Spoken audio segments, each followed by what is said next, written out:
Hello. Thank you for checking in on this last program from our MNIPL Summer Policy Series, Better Bonding for Better Building. This series has been about exploring the climate policy needs and opportunities in Minnesota. We don't have all of the campaigns built or plans worked out, but we want to share what we are thinking about and encourage you to stay in the conversation, learn more, be engaged with MNIPL and other organizations, and be ready when we come back with opportunities for action.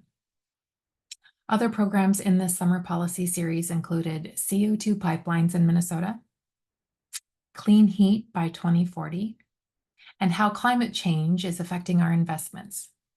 If you're interested in any of these programs, please check out the webpage on MNIPL's site called the Summer Policy Series, where we have a host of resources, the past recordings, and other things for you on those topics. My name is Sarah Wolf. I'm the Strategic Policy Director at MNIPL. And as many of you know, MNIPL is working on several fronts all at once. They're bringing people, businesses, and organizations together to put solar and clean energy to work for communities. They're exploring and coordinating with others to build a network of resilience hubs. And we're working to better understand Indigenous rights and opportunities to engage in repair for past and ongoing harm. My role within MNIPL is to spur and join strong climate justice policy advocacy that's happening in our state and communities. Together, all of this work aims to bring congregations, faith communities, and others into deeper understanding of critical issues, but importantly, also into aligned action and advocacy. Which brings us to today's program. In recent years, I've been in conversation with many of you, and particularly with the League of Women Voters, about ways in which we should be evaluating our state actions through a lens of climate impact, state actions like policy, permitting, and spending. Lots of these actions carry a climate impact, but we don't often conduct a systemic review of that impact. One category that seems ripe for exploration here is bonding.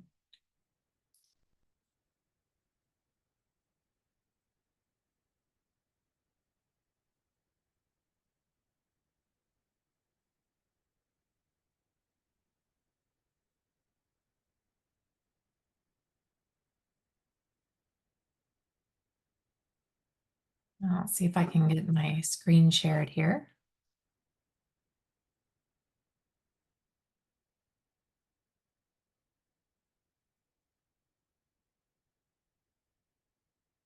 Bonding is when the state raises money for projects with a public purpose, usually to acquire and better public land and buildings. They raise that money by selling bonds to the public that will be paid back by taxpayers in the future. There is a public purpose if the expenditure can reasonably be expected to achieve a legitimate public goal or benefit, even if private interests also benefit. The legislature is given great deference in determining a purpose to be public. But the Minnesota Constitution has also authorized several other specific things for which bonds can be raised. Back in 1857, in the initial language, it was to repel invasion or suppress insurrection. But today, things that are more commonly bonded for that are authorized by our state constitution include establishing and maintaining state highways, promoting forestation and projects that prevent or abate forest fires, constructing or improving airports, developing the state's agricultural resources by extending credit on real estate, and improving public or private railroad rights-of-way and other rail facilities. And contributions for those projects can be up to $200 million. Bonding is usually done in the year of the legislative biennium that is opposite the budget year, but not necessarily. Legislators of either body and the governor will separately assemble a package of projects to be included in the bonding bill. That bonding bill must originate in the House, but then be voted through the capital investment committees of each body, and ultimately by the full House and Senate, where it is unlike all other legislation in that to pass, it requires a 2/3 vote of the legislature in both the House and the Senate. The Senate Capital Investment Committee is currently led by Senator Sandy Pappas, and the House Capital Investment Committee is chaired by Representative Fu Lee. So why connect the bonding process and projects to climate change?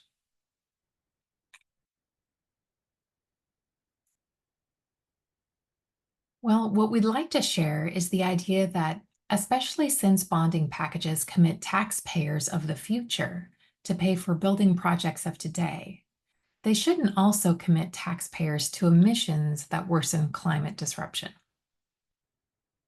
But we know it isn't just taxpayers who feel this harm. It is people far away who will never get the benefit of the building, but will suffer from the harm of continuing to run economies on fossil fuels. It's really important to acknowledge that by far, most of the serious and life-altering impacts from climate change are felt by people elsewhere, particularly people in the global south, who have done the least to contribute to climate change, but have had their entire existence upended. Their ability and right to stay and live fruitfully where their family has lived for generations has been compromised.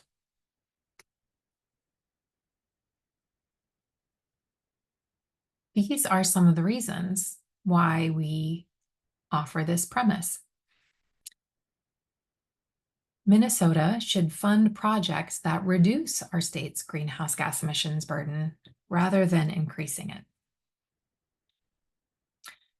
Now, we want to acknowledge and uplift that in Minnesota, we've been doing a lot better than many other places, and previous legislation has put in place progressive building standards that put us on track for new public buildings that receive state bonding to be net zero by 2023. But 2030 is still 5+ years away. And if we know now that we need net zero buildings, and we know what it takes to build net zero buildings, it's really important to ask, can we do more? Can we move faster?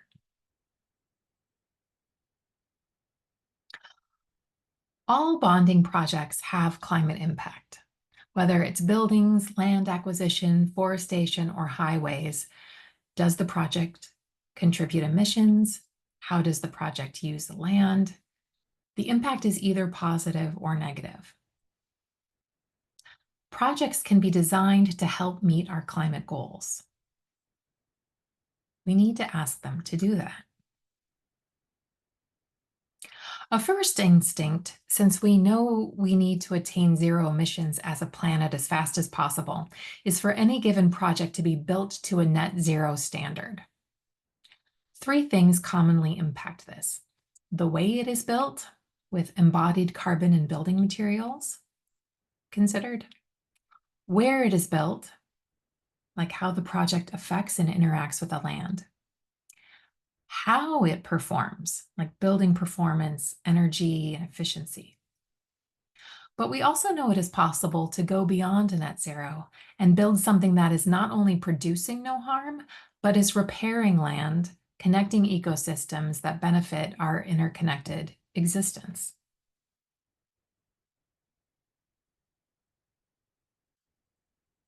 Some of you have probably been to Westwood Hills Nature Center in the city of St. Louis Park. This is a building built in 2020. It is an all-electric and fossil fuel-free building. It is zero energy certified, which means 100% of the building's energy needs on a net annual basis are supplied by on-site renewable energy. No combustion is allowed. And operational data shows the building as energy net positive. This means that on an annual basis, it produces more energy than it consumes. It's such a great thing to think about. What happens when your buildings can start to produce more energy than they use? Some of the signage around the center shares that the building was designed to minimize impact on existing habitats, use natural windbreak to minimize heat loss, use passive and active solar heat and power, including heat pumps, accommodate a geothermal well field, take advantage of natural light. These passive energy reduction strategies, a high performance envelope, advanced lighting, and effective use of proven heat pump technologies have created a building that produces more energy than it uses. I'd really like to share a 4-minute video from the architectural design and operations team that worked on Westwood Hills.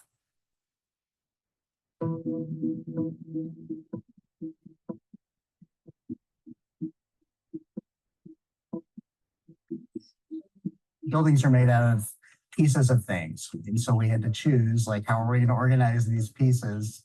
And we're inspired by this place. And so, you see that kind of subdivision of the windows, the subdivision of the fiber cement siding, relating back to how things branch in nature, whether it's a structure of a leaf or trees branching, just to kind of try to knit the building into this place, even though the building's an object that's placed at the north end of the parking lot, there's still that opportunity to connect it to its place. The old nature center was up the hill, tucked into the woods. And so for us to build this size facility up there, it would have meant destruction of a lot more landscape. And so bringing the nature center down the hill reduced the amount of imprint. Where I think the design of this kind of opened up and maybe got richer was when we started to explore not just a building that stretched out east to west in order to capture sun, but then started to kink and move to respond to the site a little more directly, to really knit the building into what was going on around it. You can see here where the structure has to literally reconcile that kink in the building. It makes for these really interesting moments. This landscape is going to change. That was one of our design intents. The natural prairie landscapes that are around this building will continue to evolve and grow and recapture the building. The building acts as a gateway. Once you're past the building, you're kind of immersed in that landscape. We're an education facility, so we obviously teach programs in the building, but we wanted to use the whole experience as people come here to be learning through informal ways. We have interpretive signage so people can experience on a self-guided tour and learn the sustainability features of the building, or we have used it actually with natural staff guiding students through it. So one of the features we have on the north side of the building is we relocated a bog from northern Minnesota. And so what's been neat in that area is a duck discovered it like day 2, I think, when it was put in. And this is the 3rd year that they've nested in there. And we've had frogs show up and turtles and all kinds of animals that have taken advantage of this habitat. And yet it's literally right outside the window. Our previous building was a single-use building, kind of a one-room schoolhouse is the analogy we used. And with this, we can have multiple events going on, and it's opened up a lot of opportunities for people to gather. And people have found this space and learned the way they want to use the space and feel like it's their building, which is what we wanted. This whole nature center is tucked between an interstate and, densely populated neighborhood and city. It's really a cool little oasis. I've heard a lot of excitement, like, this is so much bigger than the other building and it's beautiful and it feels warm and inviting. And one of the goals was we wanted the building to have that feeling where people come in and they feel like this isn't an institutional building. This is some place where I want to spend time.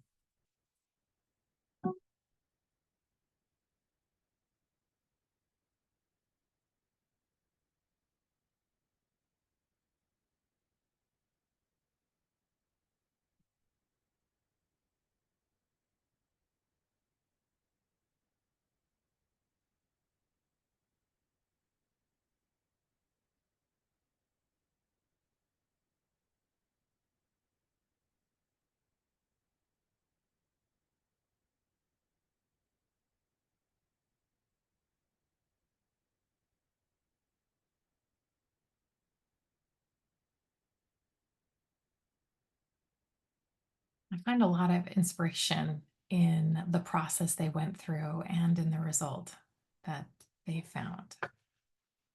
Thanks for letting me share that.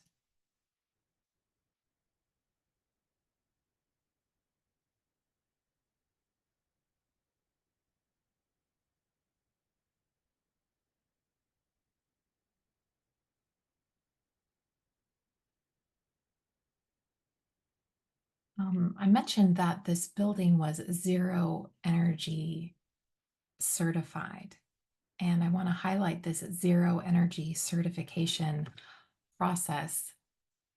And this website, it has a lot of really interesting resources on it. And I want to quote some of the text that I found on that site because I think it encapsulates why we're thinking about what we can do and how we can do more. The scale of change we seek is immense. Unless we can articulate the vision and chart a clear path as a society, we will never experience the type of future that is possible and necessary for our long-term survival. What is required without delay is a complete reshaping of humanity's relationship with nature and a realignment of our ecological footprint within the planet's carrying capacity.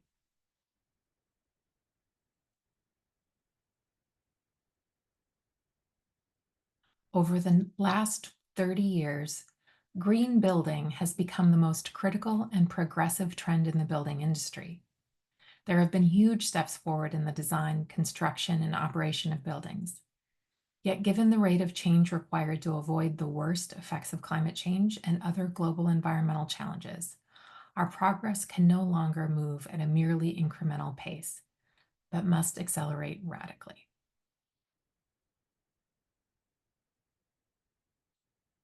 I refer you to the International Living Future Institute Zero Energy Certification website that's posted there.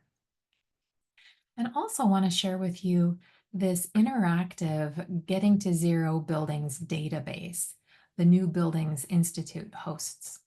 And it is tracking both net zero verified and net zero emerging buildings.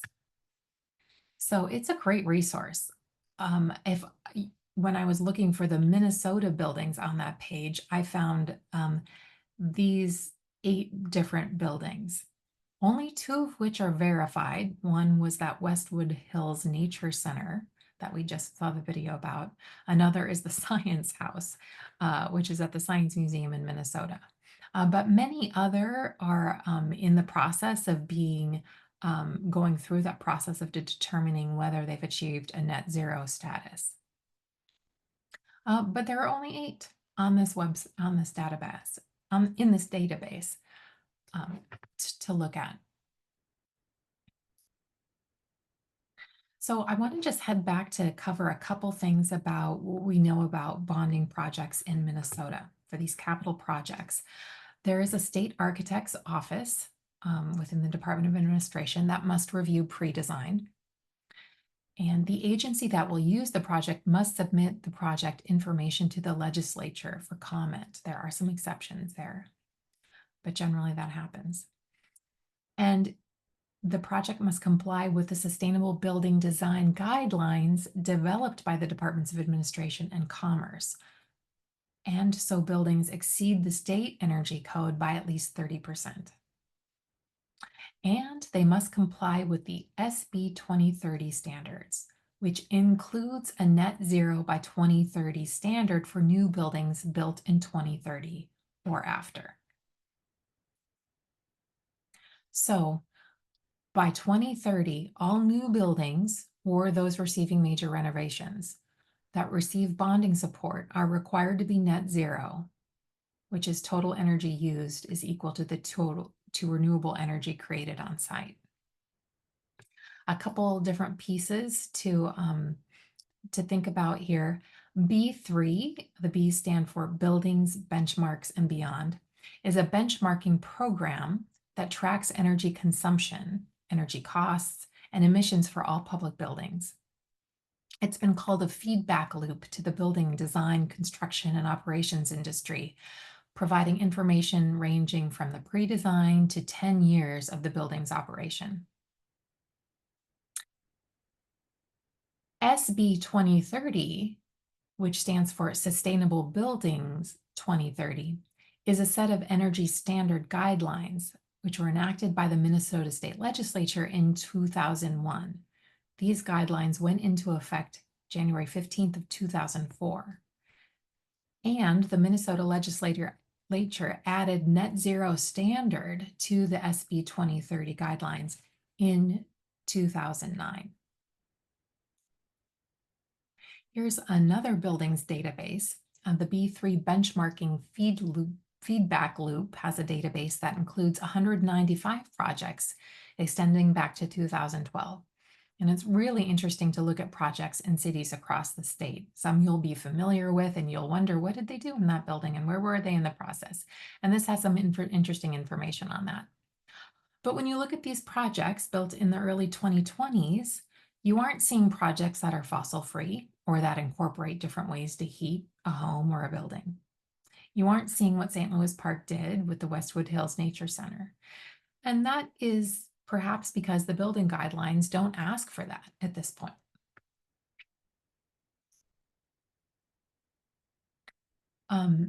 Thanks to the leadership of the Capital Investment Committee, Representative Fu Lee and Sandy Pappas, resiliency guidelines were added by the legislature to the B3 guidelines in 2023. And this is to enable buildings to adapt to and accommodate the projected climate-related changes we expect are coming. But it doesn't talk about how those buildings are to mitigate the emissions they create. Other statutes and executive orders add specific requirements around on-site renewables, pollinator support, bird safety, acoustic requirements. And so when you look at this, we are doing well, it might seem. But this is where we ask in this moment, do we need to do better? Because what we are building today is still not required to do what we know buildings must do, and that is operate without fossil fuels. Can we do better? And starting when? Here's one of the things we know. Every time a bonding cycle comes up, the bonding requests far exceed the projects that are able to be selected. So adopting criteria that requires evaluating bonding projects for their climate impact would do a few things, potentially. Perhaps start to shift the project design. The designers would say, this is what we're going for to have a better chance of being bonded. It would start to expand the familiarity with zero emission building practices. And it would quickly provide markets for new material industries like zero carbon steel or zero carbon cement.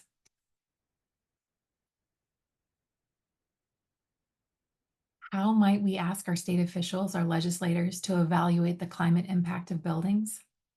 What criteria might they use? Well, here are 6 possible criteria to begin the discussion. First, ensure projects do not add to climate disruption pollution when operating.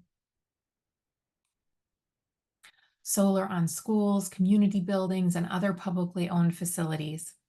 New construction and building upgrades should incorporate energy efficiency improvements, solar and batteries, heat pumps, thermal energy, in order to decrease operating costs and the climate change pollution.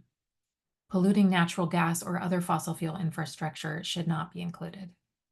And especially with the incredible federal IRA tax credits or direct payments to those who employ these renewable energy technologies, these are systems that our new buildings should really take advantage of.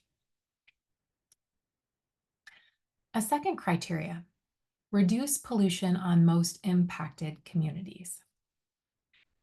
Think about how improved and electrified transit, bike, walk, and roll lanes would reduce the air pollution nearby communities experience, while also reducing greenhouse gas emissions. These are projects with community impact for good.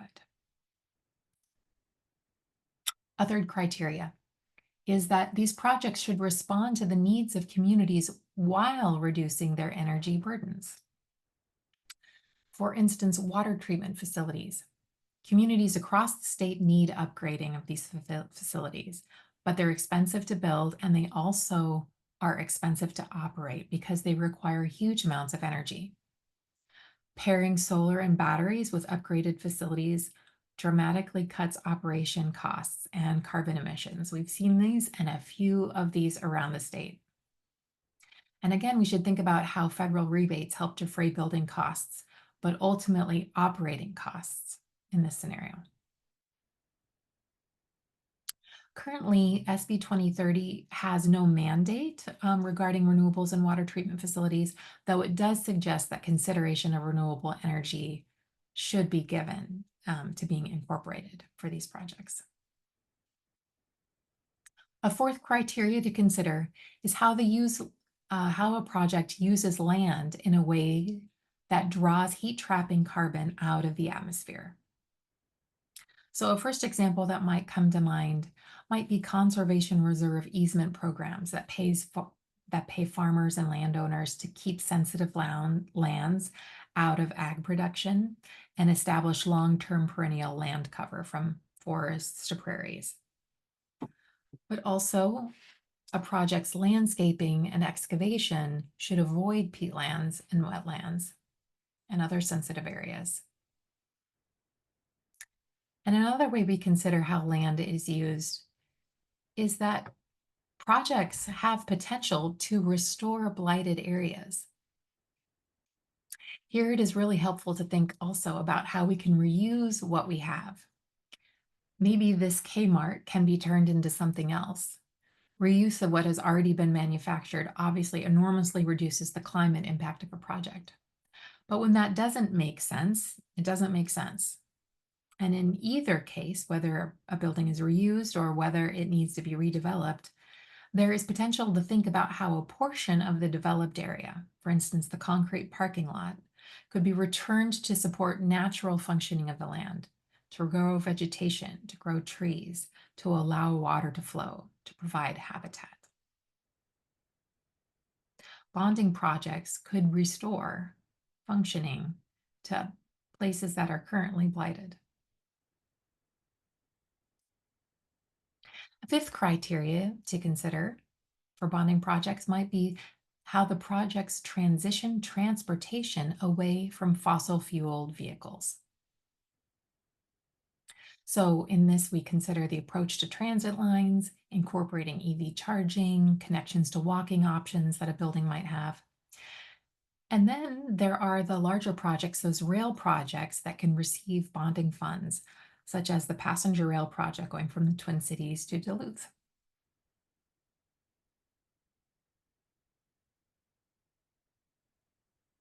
And the sixth criteria I'd offer up for your consideration is that bonding projects have the opportunity to pilot emerging technologies, to practice their use, to model success, to identify refinements. Technologies like new forms of battery storage. This here is a picture of Form Energy, the iron-to-air battery technology that is also being piloted by Xcel as part of the new solar array in Becker. There are technologies around zero carbon steel. Boston Metal is using molten electrolysis with a modular system that runs on electricity, can run on renewable electricity. And Electra can use intermittent electricity to create zero carbon iron for use in steelmaking. Similarly, zero carbon cement is a reality that is on its way too, and not from carbon capture, but from processes that don't need to create carbon dioxide as they go through them. Sublime Systems and Brimstone are two companies that have proven it is possible. These hard to decarbonize industries were given the label hard to decarbonize, but until relatively recently, scientists weren't really trying to solve for the climate impact problem from these industries. Now a problem that they are up against is often scale. And thinking about how we could assist with technologies gaining traction. What would it look like for Minnesota to be able to provide the number and size of projects that would make a test manufacturing facility viable for our region?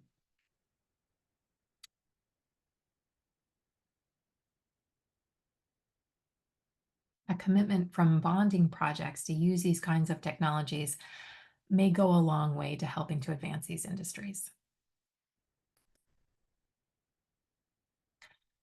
So we've talked about the fact that Minnesota has progressive building standards and that we have net zero in our sight on the horizon in 2030. So aren't we on the right track? And it would be easy to look around and say, you know what, compared to every other state, Minnesota is doing great.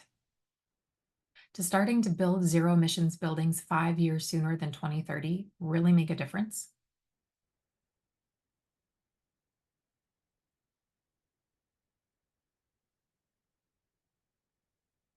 But there is a fundamental difference between continuing to make the problem worse, which is what we're doing now, and a new direction that takes us into the future we need. If it is simply less harmful but doesn't achieve zero emissions, then it is a dead-end pathway. It can make us look better, but it can't take us where we need to go. We need to stop digging the climate hole. Now, we need to leapfrog over the final incremental improvements to the new technologies that get us where we need to go: transformation and zero emissions. There's an article I might like to recommend to you all, published by the AIA. It was a roundtable with the designers of SB 2030. Janet Streff, formerly of the State Energy Office at the Department of Commerce; Richard Graves, who's the director of the University of Minnesota's Center for Sustainable Building Research; Rick Carter, from the Integrative Design Team Leader at LHB; Tom McDougall, formerly of the White Group. And I've put excerpts from that article in the slides that are part of this presentation in case you wish to consult those. For now, I'll just read one of the comments regarding the March to Zero Emissions. And the facilitator asks, by 2030, do you expect there will be zero carbon emissions for all public buildings in Minnesota? And Janet Streff responds, well, it's not going nearly as fast as we think it should in order to meet the goals for reducing greenhouse gas emissions set out by the legislature in 2007. It's just not going nearly as fast as we think it should in order to meet the goals for reducing greenhouse gas emissions set out by the legislature in 2007.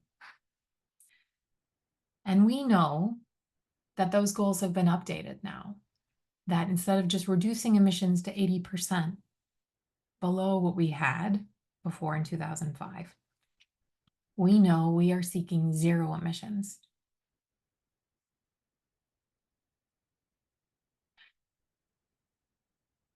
There are several slides here that mention other aspects to that article that I thought were really interesting. Slides about how ultimately these measures save money, and how this kind of building gives Minnesota architects and the building community a competitive advantage because they will be resources in how to build better buildings.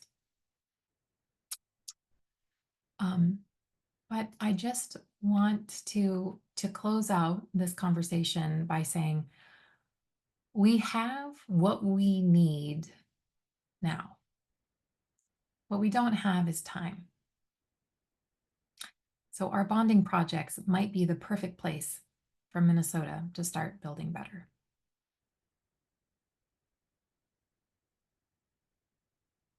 Thank you so much for joining us today. I hope you will find some of these resources helpful. I look forward to hearing from you on this topic. And I want to offer this QR code, which offers the ability for you to make a gift to Minnesota Interfaith Power and Light to support the work we're doing in all of these lanes. Thank you so much. Have a great night.